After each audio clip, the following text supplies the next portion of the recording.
ஜம் ஆன்மீக அன்பர்களுக்கு வணக்கம். கோடி செல்வம் தேடி வரும் பெருமாள் வழிபாடு.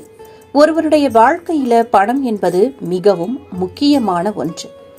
இந்த பணவரவில் இருக்கக்கூடிய தடைகள் நீங்க வேண்டும் என்று நினைத்தாலும் வீட்டில் பணத்தை தவிர்த்து நிம்மதி இல்லை, சந்தோஷம் இல்லை, குழந்தை பாக்கியம் இல்லை, சுபகாரிய தடைகள் உண்டாகிக் கொண்டே இருக்கிறது, குழந்தைகள் படிப்பில் சிறந்து விளங்கவில்லை, உடல் ஆரோக்கியம் இல்லை என்று புலம்புபவர்களும் மறவாமல் ஏகாதசி அன்று பெருமாளை வழிபாடு செய்ய வேண்டும்.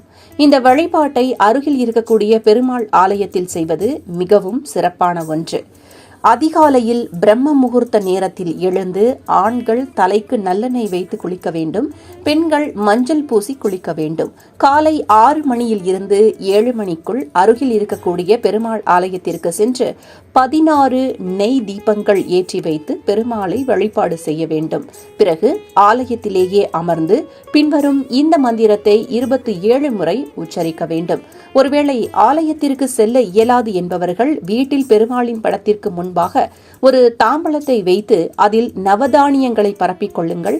அதற்கு மேல் 2 நெய் தீபங்களை ஏற்றி வைத்தும் இந்த மந்திரத்தை உச்சரிக்கலாம். ஒருவேளை காலையில் இந்த வழிபாட்டை செய்ய இயலவில்லை என்று நினைப்பவர்கள் இரவு உறங்கச் செல்வதற்கு முன் ஒரு கைப்பிடி அளவு கல் உப்பை தண்ணீரில் போட்டு அந்த தண்ணீரை பயன்படுத்தி குளித்துவிட்டு பூஜை அறையில் அமர்ந்து இந்த மந்திரத்தை பெருமாளை நினைத்து உச்சரிக்க வேண்டுமாம். இப்படி செய்வதன் மூலம் பெருமாளின் பரிபூரண அருளை பெறுவதோடு நமக்கு அனைத்து விதமான செல்வங்களும் கிடைக்குமாம். தடைப்பட்ட காரியங்கள் தடையின்றி நடைபெறுமாம். வாழ்க்கையில் நல்ல முன்னேற்றம் உண்டாகும்.